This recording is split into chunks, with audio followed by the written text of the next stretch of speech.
What's happening, everyone? John Hendricks here for Boot Crew Media, coming at you with another episode of The Drive presented by Royal Honda.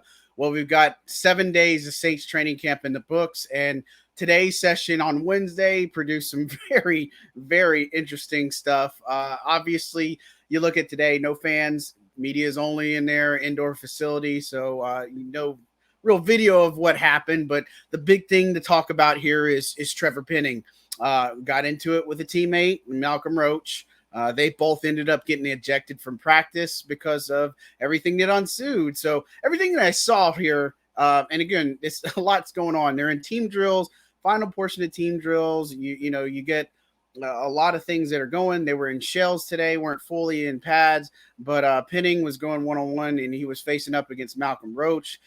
He won the rep, right, and had Roach on the ground. From there, it's kind of got a little crazy, and then obviously took exception to how things went down, kind of escalated, and then it just boiled over. So those two were going at it. Then you had the team jump in, some teammates trying to kind of like get them both off of it. And then you had the whole team kind of had this big, gigantic huddle around trying to get these guys away from each other. And so what Dennis Allen said after practice, look, there's no need for this, and they're going to address it. And, certainly there's a lot of expectation with these players, but they got to obviously kind of rein in some of these types of things. And so it kind of begs the question, because this has happened a few days now with Trevor Penning, that he's been a kind of a focal point of stuff that's happened, I guess you could say, after the whistle and such. And so is this becoming a problem for this team, right? And so you saw it early on. You saw it with Peyton Turner. When pads come on, Turner swings at him.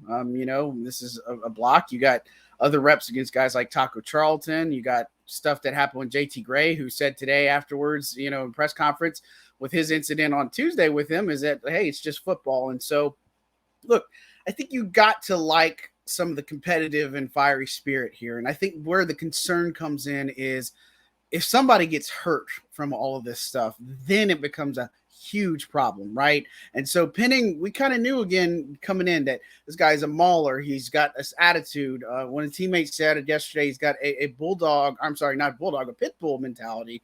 And so this type of stuff, again, you probably would say you'd rather dial it back than say, I need more from you sometimes. And look, I think this kind of goes with the theme, right? Because you've seen the Saints defense come out here. They've been extremely physical.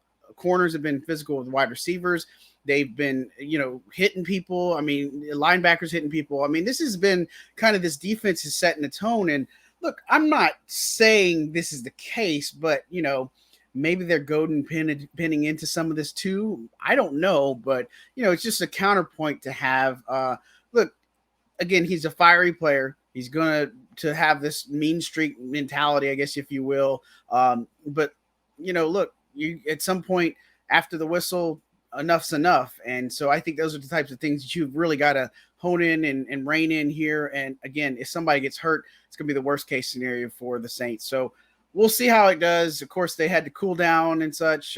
They finished practice and, obviously got a little bit animated there for a little bit, but, day 7 of Saints training camp didn't disappoint in that way. And so we'll see how it kind of works out. Fans are back, for tomorrow and such, and we'll see a little bit more there. I think the next things that you got to talk about, and again, we keep talking about him too, is Michael Thomas. And he looks fantastic, guys. I think that's the easiest way to put it, that he looks fantastic. I don't, I'm not jinxing him, but I don't know if there's anything wrong with him right now, right? That's just the way he's playing. Big step for him today.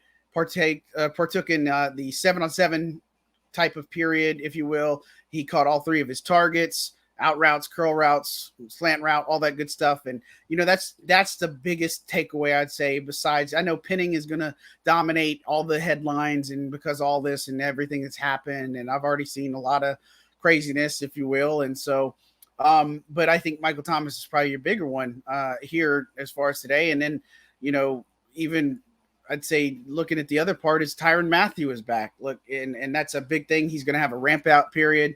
He was missing from the first 7 days of camp, or first week, if you will. You would call it that, because we're 6 practices, now 7 practices in. So ramping him up, everything I heard on that situation was just that he needed time, right, to deal with all the personal family matters and things that were going on, but he's back. And, teammates, obviously, and Dennis Allen said it the other day that they're going to embrace and welcome him back with open arms. So good sign seeing him there. I think this Saints defense is pretty much what you've seen, with the exception of, Marcus Davenport not being on the other side of Cam Jordan.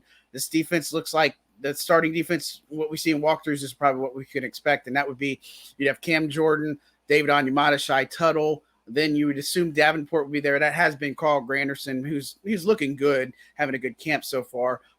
Linebacker, they had a nickel look.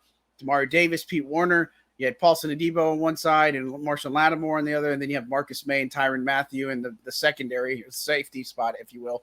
And so I think that's probably what you can expect more from this defense. Other things that have come out, Nick Underhill, excuse me, I can't talk today. Nick Underhill at NewOrleans.football, good friend, he had said obviously today that CJ Gardner-Johnson is kind of scaling back some of his stuff because of, his contract situation. So we'll see if that plays out. They've got a few decisions to make. Eric McCoy is another one. What do you do with him? Marcus Davenport's in his 5th-year option right now. So they're going to have a lot of decisions to make on some of these contract players. But interesting, but CJ's still there. He was rooting on his teammates in one-on-ones, getting fiery, getting animated. I mean, he's still CJ. So I know he's got a lot to prove this season, and I think we're going to see a lot of that too. So I think biggest takeaways, Matthew's back, Thomas looking great, Penning just kind of making heads or tails of that situation. And it's going to be something to keep an eye on. And then lastly, what I would say is Jameis Winston, man, it looks great. He looks moving around well. There's no problems with the mobility there. One of the drills that I saw particularly that they were just in between team stuff and 7-on-7s, 1-on-1s is two things actually that stood out is that, Ronald Curry has these guys doing separate type of drills like all the quarterbacks, right? And so they had 4 cones set up in a line. And so the quarterback's having to kind of maneuver, but they're facing the opposite side. So you've got a net on one side. So it's like you got one level here, and one level here. It's about, I guess, 15, 20 yards away from where you're actually throwing. Probably more about 10, 15. 15 sounds about right. And so, so Jameis is doing this drill where he's working footwork inside and outside the cones. Then he's turning around to make the throw. But in the meantime, medicine ball, or I say medicine ball, it's more a yoga ball. It's one of those big, gigantic balls.